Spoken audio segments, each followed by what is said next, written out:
Dr. Marcy Delaney. So happy for you to join us tonight on the Central Nursing Network. And with me I have a very special guest, Dr. Jean Watson, and she's here to tell us a bit more about her career to help us inspire many of the nursing students out there. So I'd really like to hear about what your specialties are, and I'm sure the students out there would like to hear about them too. So let's get started more about first, since we're talking mostly to students, Dr. Watson. Can I call you Jean? Absolutely. Oh, awesome. Great. Absolutely, Jean Marcy. and Marcy. Marcy. Tell me a little bit more how you got to where you are through your education. Absolutely. Well, I decided early on I wanted to be a nurse, and I took the time to develop some skills and decide which schools best fit those skills and my background. So I went to the University of Colorado and obtained my BSN in 1964. I then went on to pursue my Master's of Science in Nursing at the University of Colorado again in 1966. Tell me the truth then. It was because you wanted to ski, right? Well, I was interested in the atmosphere, the environment, absolutely. Yeah. It was a beautiful culture of encouraging spirituality and caring, which we'll talk more about later, I'm sure. Okay. But then I finished up my PhD, and I sort of switched gears and decided to pursue educational psychology and counseling at the University of Colorado, and I finished up that in 1973. That's a long career and a long education with your long lasting published career as well. So tell me, how did you get to where you are once you got your PhD, once you were studying and practicing more in nursing? What did you do? So I published quite a bit. I've implemented my caring model within an institute, and I teach a lot of classes, but some of the background of my professional career, I decided that I wanted to be a professor of nursing and the chair in the caring sciences at the University of Colorado. So I went back to my alma mater. Awesome. I really enjoyed the university atmosphere. I was also the dean of nursing at the University of Health and Science Center, and I was also the president of the National League of Nurses. Wow, that's a lot to do, and quite an inspiration for young women out there too, to have those kind of role models and lead in organizations that we don't get to see as often, but we get to see more and more. So, so tell me more about this care principle that you have implemented and have been so successful about. Give me some key points about it. So it actually took a couple personal experiences of loss and illness to be able to come up with this model. It was in 1997 that I lost my left eye in a traumatic accident. I also lost my husband shortly thereafter, my husband of 37 years. So both of these experiences taught me to kind of let go of control. Yeah, absolutely, yeah. And to implement caring of myself, self-care, and caring of those around me. And it gave me greater insight on what people need when they're dealing with loss and illness and traumatic events.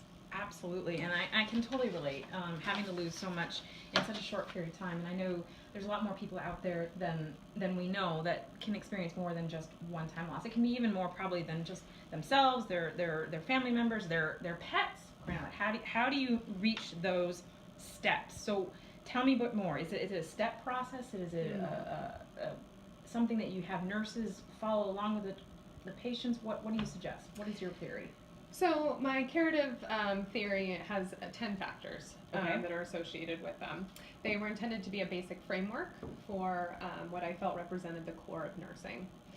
I took into account all areas, and I believe that the core of nursing is built upon ideas of philosophy, science, the art of caring, and I called them curative because my intentions were to focus on the caring process itself. I also wanted to talk about the process of attaining and maintaining a patient's overall health and well-being. And so I was curious about looking more into just the bigger picture as opposed to curing people medically and science-based. That it's a lot more than just what's on a piece of paper.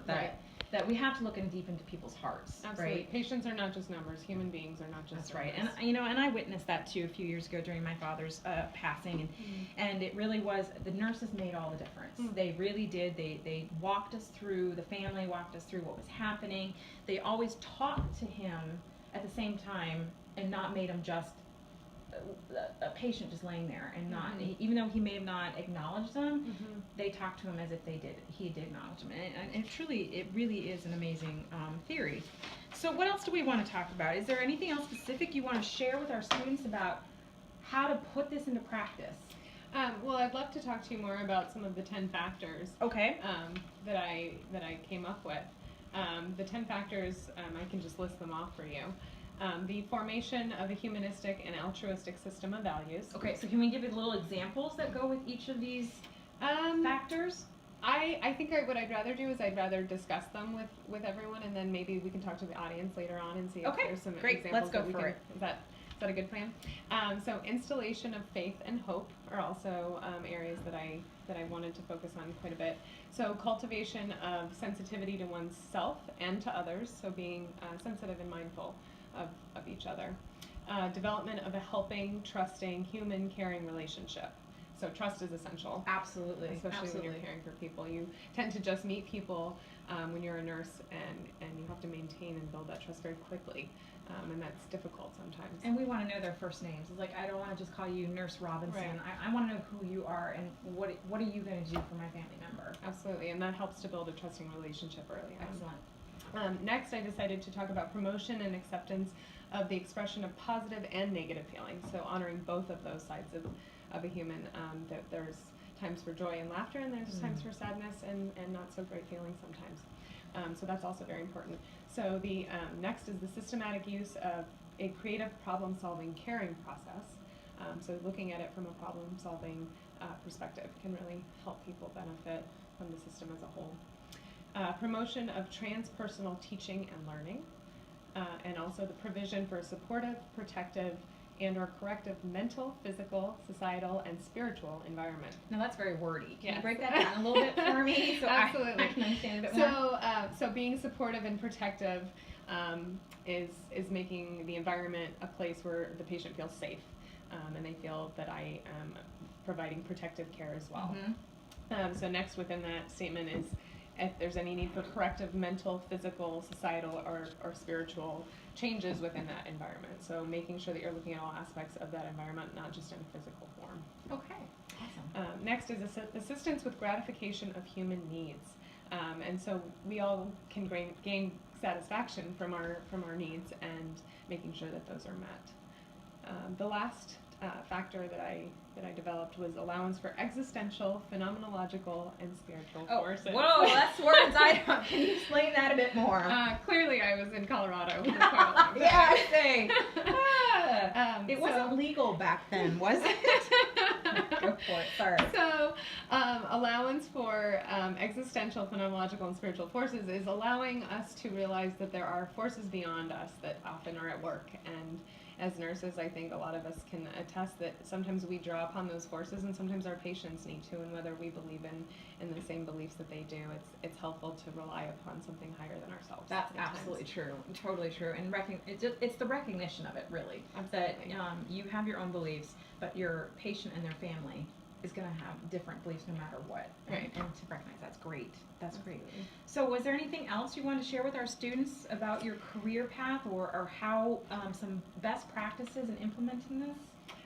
So I think that if people are mindful of the way that they approach the care that they present to other people, I think it starts with a value system within yourself and evaluating yourself and how you present yourself, not just as a nurse, but as an innate human being. You're able to focus more on someone in a unique fashion.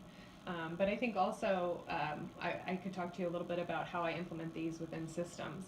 And so part of that is... Well, what kind of systems? So hospital systems or clinic institutions. Correct. Okay. Yep. And so I've come up with the Watson Caritas Patient Score instrument. And this is used in hospitals and clinics and other healthcare providers. So this is our metric scoring system. Correct. Okay. Yes, it is a metric scoring system. So it is used to assess perspectives of caring practices of hospital staff, of colleagues, and peers. It is derived from those 10 processes that we spoke about just a little while ago. And it utilizes a 7-point Likert scale. It includes 5 crucial caring questions that we assess, and it's able to be split into different versions depending on whether or not we're talking to patients, caregivers, or their peers. Okay. And it can also be used as a self-evaluation tool, which I think is a huge... And have you found great success with using this evaluation tool? Absolutely. I've developed an institute, actually, and I go to different hospitals and I implement the caring theory model as well as this system.